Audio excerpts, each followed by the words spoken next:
आप सबको जोहार। और आज है तारीख 7 दिसंबर 2024 शनिवार। तो चलिए आज की बड़ी और प्रमुख खबरों पर नज़र डालते हैं और यहाँ पर शुरुआत करते हैं पहली खबर से, जो कि यहाँ पर निकल कर आ रही है सावित्रीबाई फुले किशोरी समृद्धि योजना को लेकर, जहाँ पर हेमंत सोरेन सरकार स्कूली बच्चियों के बढ़ते स्कूल ड्रॉप आउट को देखते हुए सावित्रीबाई फुले किशोरी समृद्धि योजना की शुरुआत उन्होंने की है।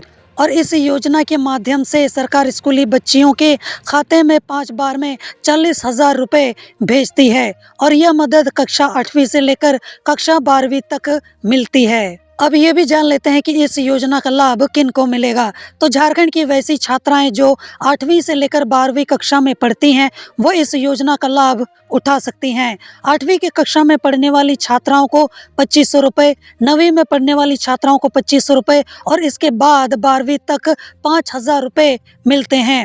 और इसकी जो अंतिम किश्त है वो तब दी जाती है जब यहाँ पर लड़कियों की उम्र 18 वर्ष की हो जाती है। उन्हें एक मुश्त 20,000 रुपये दिए जाते हैं।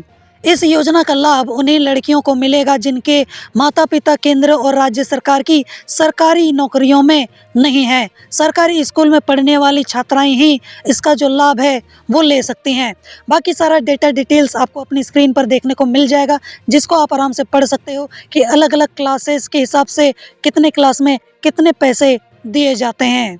अब यहाँ पर अगर बात करें कि किन किन डॉक्यूमेंट्स की ज़रूरत पड़ती है, तो छात्राओं को यहाँ पर सावित्रीबाई फुले योजना का लाभ लेने के लिए कुछ आवश्यक डॉक्यूमेंट की ज़रूरत पड़ती है। इनमें छात्राओं को passport size photo, birth certificate, Aadhaar card, bank खाते का पासबुक, आय प्रमाण पत्र यानी कि इनकम सर्टिफिकेट, स्कूल का ID कार्ड, साथ ही साथ प्रवेश प्रमाण पत्र जमा कराने होंगे। और छात्राओं को पहले स्कूल से वेरिफिकेशन कराना पड़ेगा। उसके बाद छात्राओं को आंगनबाड़ी सेविका की मदद से सारे ज़रूरी पेपर बाल विकास परियोजना पदाधिकारी के ऑफिस में जमा कराने होंगे। हालांकि फ़िलहाल अभी यह योजना ऑफलाइन की जा रही है। अब अगर हम वहीं पर इसके शुरुआत की बात करें कि इस योजना को क्यों शुरू किया गया, तो झारखंड सरकार का इस योजना को शुरू करने का जो उद्देश्य है वो महिला सशक्तिकरण को बढ़ावा देना, बालिका शिक्षा पर जोर देना, बाल विवाह की प्रथा का अंत करना, उच्च शिक्षा के लिए आने वाली आर्थिक परेशानियों को दूर करना शामिल है। सरकार सावित्रीबाई फुले समृद्धि योजना की मदद से छात्राओं के स्कूल ड्रॉप आउट में गिरावट लाना चाहती है। चलिए बढ़ते हैं अगली खबर की ओर, जहां पर झारखंड में मंत्रियों के शपथ ग्रहण के बाद होने वाली पहली कैबिनेट से पहले हेमंत सोरेन सरकार एक्शन मोड में आ गई है, जहां पर सरकार ने 3 बड़े फैसले लिए हैं और ये फैसले झारखंड आंदोलनकारियों से जुड़ा है। चलिए जान लेते हैं। जहां पर अलग झारखंड राज्य के लिए आंदोलन करने वालों की 30वीं सूची को मंजूरी दे दी गई है और यहां पर आंदोलनकारियों के आश्रितों और आंदोलनकारियों के लिए पेंशन की राशि तय कर दी गई है। और साथ ही यहाँ पर आंदोलनकारियों को सम्मानित करने का भी फैसला किया गया है। और यहाँ पर झारखंड सरकार के 11 मंत्रियों के शपथ ग्रहण के बाद मुख्यमंत्री हेमंत सोरेन ने झारखंड आंदोलनकारी चिन्हितीकरण आयोग रांची की ओर से चिन्हित किए गए 299 यानी कि करीबन 300 आंदोलनकारियों की 30वीं संपुष्ट सूची को मंजूरी दे दी है, जिसके तहत 144 चिन्हित आंदोलनकारियों या फिर आश्रितों को 3500 रुपये करके दिए जाएंगे और यहाँ पर एक आंदोलनकारी या फिर आश्रित को 7,000 रुपये मासिक पेंशन मिलेगी। और इन सभी को 20 अप्रैल 2021 से सरकार द्वारा अनुमाननीय सभी सुविधाएं भी दी जाएंगी। और यहाँ पर आपको मैं बता दूं कि झारखंड में शुक्रवार 6 दिसंबर को अपराह्न 3 बजे से यहाँ पर झारखंड मंत्रालय के मंत्रिपरिषद कक्ष में इसकी बैठक भी हुई है। चलिए बढ़ते हैं अगली खबर की ओर, जहां पर झारखंड के मुख्यमंत्री हेमंत सोरेन शुक्रवार को अपने 11 मंत्रियों के पोर्टफोलियो तय कर सकते हैं। और गुरुवार को ही यहां पर मंत्रियों के विभागों का बंटवारा होना था, लेकिन देर रात केसी वेणुगोपाल की मंत्रियों के विभागों से संबंधित एक चिट्ठी सोशल मीडिया में वायरल हो गई है। और गुरुवार को दिन में राजभवन में 11 मंत्रियों को शपथ दिलाई गई थी और उम्मीद थी कि यहाँ पर रात तक मंत्रियों के विभागों का बंटवारा हो जाएगा, लेकिन ऐसा नहीं हुआ। और यहाँ पर संभवतः महिला एवं बाल विकास विभाग के मंत्री को लेकर पेंच जो है वो फंस गया है और यहाँ पर इसीलिए मंत्रिपरिषद के सदस्यों के विभागों की घोषणा नहीं हो पाई है। वहीं यहाँ पर सोशल मीडिया में कांग्रेस के राष्ट्रीय महासचिव केसी वेणुगोपाल की एक चिट्ठी सोशल मीडिया में वायरल हो गई है, जिसमें यह बताया गया है कि पार्टी ने अपने किस विधायक के लिए कौन सा पोर्टफोलियो तय किया है। और यहाँ पर केसी वेणुगोपाल ने झारखंड के मुख्यमंत्री हेमंत सोरेन को यह चिट्ठी लिखी है और इस चिट्ठी के मुताबिक राधा कृष्ण किशोर को वित्त, योजना, वाणिज्य कर, खाद्य आपूर्ति मामलों का मंत्री बनाने की अनुशंसा झारखंड के मुख्यमंत्री हेमंत सोरेन से की गई है। और यहाँ पर दीपिका पांडे सिंह के लिए स्वास्थ्य, चिकित्सा, शिक्षा एवं परिवार कल्याण विभाग और संसदीय मामलों का मंत्रालय तय किया गया है। डॉक्टर इरफान अंसारी को ग्रामीण विकास विभाग, ग्रामीण कार्य विभाग और पंचायती राज विभाग आवंटित किया गया है। शिल्पी नेहा तिर्की को कृषि मंत्री, पशुधन एवं सहकारिता विभाग के साथ साथ आपदा प्रबंधन विभाग का मंत्री बनाने की अनुशंसा की गई है। और यहाँ पर हालांकि अब इस लिस्ट में तब्दीली होने की संभावना काफ़ी ज़्यादा बढ़ गई है क्योंकि वायरल जो हो गया है। और यहाँ पर मामला जो है वो महिला एवं बाल विकास विभाग को लेकर एक पेंच जो है वो फंस गया है। अब तक यह विभाग किसी महिला मंत्री को ही आवंटित होता रहा है और यहाँ पर झारखंड मुक्ति मोर्चा कोटे से किसी महिला को मंत्री नहीं बनाया गया है। तो यहाँ पर ऐसे में कांग्रेस कोटे की 2 महिलाओं में से किसी एक को यहाँ पर यह विभाग मिल सकता है। तो ऐसे में यहाँ पर झुम्मो और कांग्रेस के बीच कुछ विभागों की अदला बदली शायद हो सकती है। हालांकि यहाँ पर इसी को लेकर हेमंत सोरेन सरकार ने शुक्रवार को कैबिनेट की बैठक बुलाई थी। हालांकि उसकी डिटेल जो है वो अभी तक फिलहाल निकल कर नहीं आई है। और यहाँ पर मंत्रिमंडल सचिवालय एवं निगरानी विभाग ने बताया है कि मंत्रिपरिषद की जो बैठक है वो यहाँ पर शुक्रवार को अपराह्न 3 बजे से झारखंड मंत्रालय स्थित मंत्रिपरिषद कक्ष में होगी। और जिसको लेकर अभी अगर कुछ डिटेल आगे निकल कर आती है तो मैं उसको यहाँ पर इंक्लूड ज़रूर से कर दूंगा। चलिए बढ़ते हैं अगली खबर की ओर, जो कि यहाँ पर निकल कर आ रही है आलू को लेकर, जहाँ पर झारखंड की थाली से पश्चिम बंगाल की ममता बनर्जी सरकार ने आलू तो छीन ही लिया है, वहीं पे उत्तर प्रदेश की योगी आदित्यनाथ सरकार ने आलू परोसना शुरू कर दिया है। यानी कि अभी जो आलू लाया जा रहा है बाहर से वो पश्चिम बंगाल से नहीं बल्कि यहाँ पर उत्तर प्रदेश से लाया जा रहा है। और इससे थोक मंडी में आलू की जो कीमत है फिलहाल तो कम हो गई है, लेकिन खुदरा बाजार में ग्राहकों को इसका जो लाभ है वो नहीं मिल पा रहा है। उत्तर प्रदेश से यहाँ पर आलू की आवक बढ़ने से रांची में आलू के यहाँ पर दाम थोक बाजार में 3 रुपए तक कम हो गए हैं, लेकिन इसके बावजूद खुदरा बाजार में आलू जो है वो अभी भी 40 रुपए के भाव के हिसाब से बिक रहा है। गुरुवार को यहाँ पर थोक बाजार में 30 ट्रक आलू पहुंचे थे। आलू प्याज थोक विक्रेता संघ के अध्यक्ष मदन कुमार ने बताया है कि उत्तर प्रदेश से आलू की सप्लाई बढ़ी है, जिससे बाजार जो है वो फिलहाल सामान्य तो हो रहा है, कीमतें धीरे धीरे करके घट रही हैं। दूसरी तरफ यहाँ पर पश्चिम बंगाल से आने वाले आलू पर 8वें दिन भी रोक जारी रही और यहाँ पर ट्रकों को झारखंड सीमा में प्रवेश नहीं करने दिया गया। और यहाँ पर बंगाल में कीमतें नियंत्रित करने के नाम पर ममता बनर्जी की सरकार ने अन्य राज्यों में आलू की सप्लाई पर रोक लगा दी है। हालांकि यहाँ पर सिर्फ झारखंड की हालत ही खस्ता नहीं है बल्कि अन्य राज्यों की भी वही हालत है, जो भी यहाँ पर पश्चिम बंगाल से आलू यहाँ पर अपने राज्य में लेकर आते थे। यहाँ पर बंगाल और झारखंड सीमा पर डिबोडी चेकपोस्ट पर एक एक ट्रक की जांच हो रही है। आलू के ट्रकों को यहाँ पर वापस बंगाल के आलू गोदाम या फिर कोल्ड स्टोरेज भेज दिया जा रहा है। अब अगर हम लोग बात करें कि यहाँ पर बंगाल के आलू की सबसे ज़्यादा डिमांड क्यों है झारखंड में या फिर पूरे इंडिया में, तो इस मामले को लेकर धनबाद के मां काली और मुन्ना आलू स्टोर के संचालकों की माने तो उन्होंने बताया कि पश्चिम बंगाल का जो आलू है वो काफ़ी ज़्यादा स्वादिष्ट होता है और इसके लिए इसकी डिमांड भी काफ़ी ज़्यादा रहती है।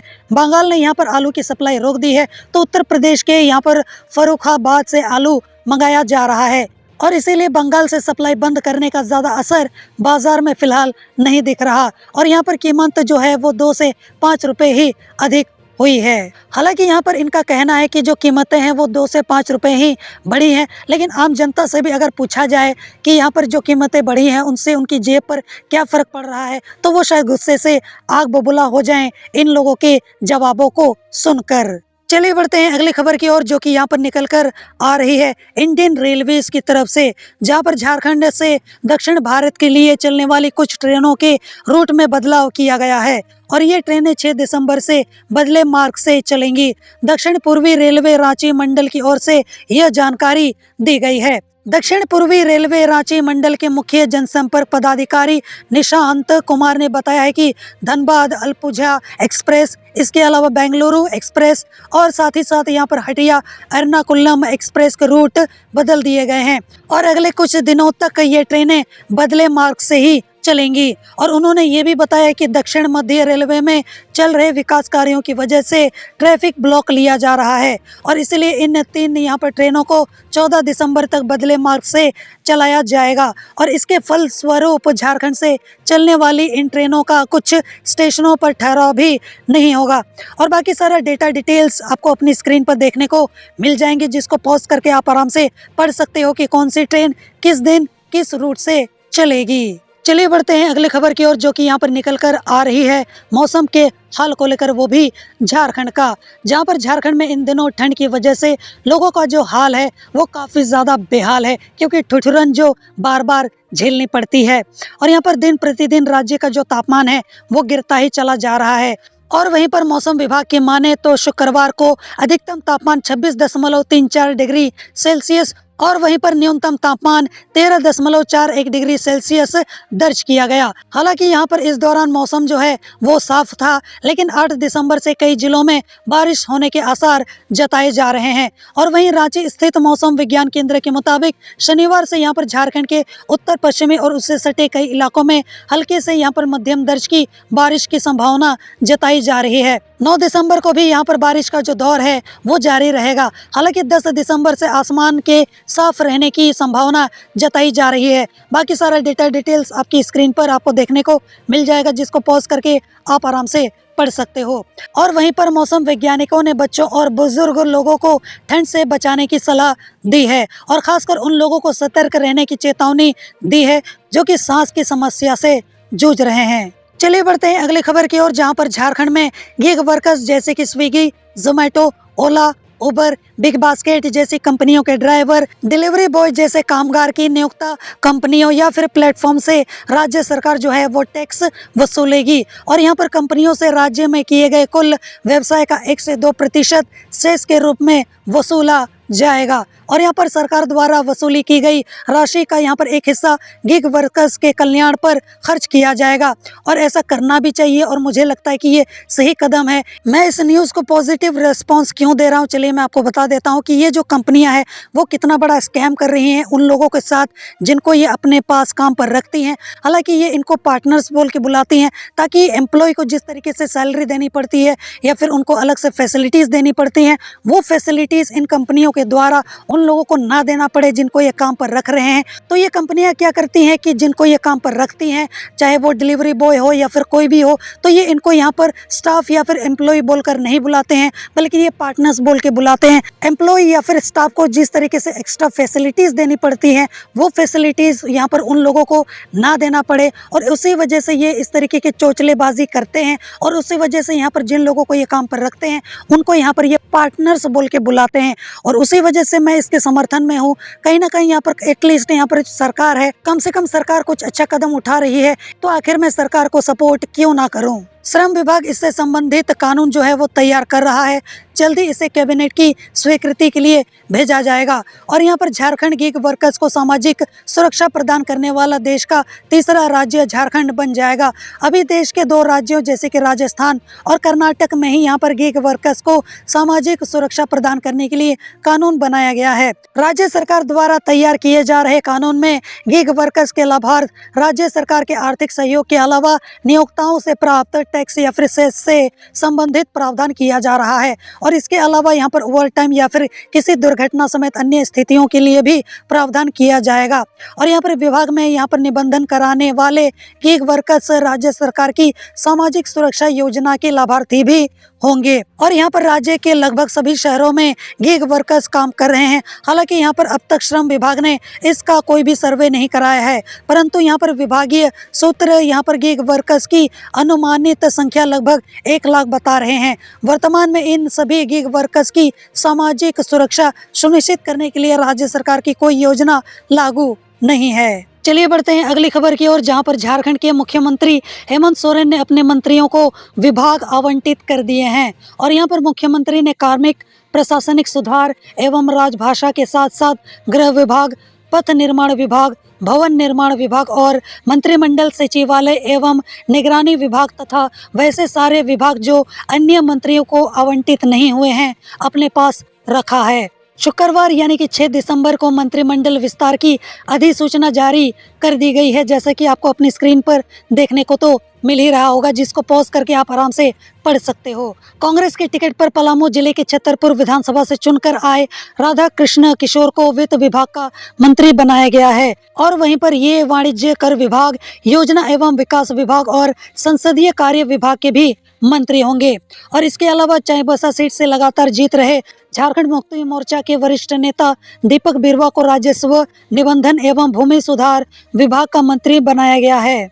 वहीं झुम्मू के एक और वरिष्ठ नेता चमरा लिंडा को अनुसूचित जनजाति, अनुसूचित जाति एवं पिछड़ा वर्ग कल्याण विभाग का मंत्री बनाया गया है। इसके अलावा श्रम, नियोजन, प्रशिक्षण एवं कौशल विभाग का मंत्री संजय प्रसाद यादव को बनाया गया है। उन्हें उद्योग विभाग की भी जिम्मेदारी सौंपी गई है। चलिए बढ़ते हैं आगे की तरफ, जहां पर घाटशिला विधानसभा के झुम्मू विधायक रामदास सोरेन को स्कूली शिक्षा एवं साक्षरता विभाग के साथ निबंधन विभाग का भी मंत्री बनाया गया है। इसके अलावा डॉक्टर इरफान अंसारी को स्वास्थ्य, चिकित्सा, शिक्षा एवं परिवार कल्याण विभाग का मंत्री बनाया गया है। इसके साथ साथ खाद्य, सार्वजनिक वितरण एवं उपभोक्ता मामलों और आपदा प्रबंधन विभाग की भी जिम्मेदारी दी गई है। और यहाँ पर हफीजुल हसन को जल संसाधन विभाग और अल्पसंख्यक कल्याण विभाग का भी मंत्री बनाया गया है। वहीं पर महागमा की कांग्रेस विधायक दीपिका पांडे सिंह ग्रामीण विकास विभाग, ग्रामीण कार्य विभाग और पंचायती राज विभाग की मंत्री बनाई गई हैं। वहीं झुम्मू नेता योगेंद्र प्रसाद पेयजल एवं स्वच्छता विभाग के मंत्री बनाए गए हैं। वह उत्पाद एवं मद्य निषेध विभाग के भी मंत्री होंगे। गिरिडीह के यहाँ पर झुम्मू विधायक सुदिव्य कुमार को नगर विकास एवं आवास विभाग, साथ ही साथ उच्च एवं तकनीकी शिक्षा विभाग और पर्यटन, कला, संस्कृति, खेलकूद एवं युवा कार्य विभाग का भी मंत्री बनाया गया है। बाकी इसके अलावा अगर कुछ भी छूट गया है तो वो आपको अपनी स्क्रीन पर देखने को मिल रहा होगा, जिसको आराम से पॉज करके पूरा डेटा डिटेल्स आप पढ़ सकते हो, देख सकते हो और यहाँ पर सारी चीजें जान भी सकते हो कि आखिर यहाँ पर किस मंत्री को कौन सा विभाग दिया गया है और यहाँ पर मंत्री पद किसको मिला है। चलिए बढ़ते हैं अगली खबर की ओर, जो कि यहाँ पर निकल कर आ रही है दुमका से, जहाँ पर दुमका में एक प्राइवेट स्कूल के मालिक पर अपनी ही स्कूल में पढ़ने वाली छात्रा के साथ दुष्कर्म करने का आरोप लगा है। और यहाँ पर छात्रा ने अपनी मां को जब यह बात बताई तो वह दंग रह गई कि ऐसा कैसे हो गया। और यहाँ पर महिला अपनी बेटी को साथ लेकर थाने गई और स्कूल संचालक के खिलाफ मुकदमा दर्ज कराया है। पुलिस ने इसके बाद कार्रवाई करते हुए छात्रा की मेडिकल जांच भी करवाई है। अब ये भी जान लेते हैं कि दरअसल हुआ क्या। तो यहाँ पर छात्रा की मां ने पिछले साल अपनी 13 साल की बेटी का नाम काठीकुंड के स्कूल में लिखवाया था। मई 2024 में स्कूल बंद हो गया तो संचालक ने छात्रा का नाम किसी दूसरे स्कूल में लिखवा दिया और इसके बाद संचालक ने छात्रा के लिए कमरे का भी इंतजाम करवा दिया और मदद की आड़ में वह छात्रा के साथ बहला फुसलाकर शारीरिक संबंध बनाता रहा। संचालक ने छात्रा के साथ करीब 7 महीने तक दुष्कर्म किया और जब भी छात्रा इसका विरोध करती तो यहाँ पर संचालक छात्रा से अंजाम भुगतने के लिए तैयार रहने को बोलता था। और ये सब चल ही रहा था कि यहाँ पर अक्टूबर में छात्रा जो है वो घर आई तो संचालक भी घर आने लगा और यहाँ पर घर में भी वह छात्रा के साथ दुष्कर्म करता था। और इन सब की वजह से जब भी छात्रा मना करती या माँ को बताने की बात करती तो यहाँ पर संचालक छात्रा को जान से मारने की धमकी देता था। छात्रा इससे डरकर किसी को भी अपने साथ हो रहे गलत काम के बारे में कुछ भी नहीं बता पाती थी और बार बार अपने साथ हो रहे इस दुष्कर्म से छात्रा परेशान हो चुकी थी। पुलिस ने यहाँ पर मां के बयान पर केस दर्ज कर आरोपी संचालक की तलाश शुरू कर दी है। अब यहाँ पर मैंने इस न्यूज को इंक्लूड इसलिए भी किया है ताकि आप इस बात का ध्यान रखो कि किसी पर भी अंधों की तरह भरोसा मत करो, पहले जांच पड़ताल करना है। हालांकि आज दुनिया इतनी बुरी हो गई है कि पता लगाना भी मुश्किल है और इसीलिए यहाँ पर बिना सोचे समझे अपने बच्चे या फिर किसी की जिम्मेदारी किसी को भी ना दें।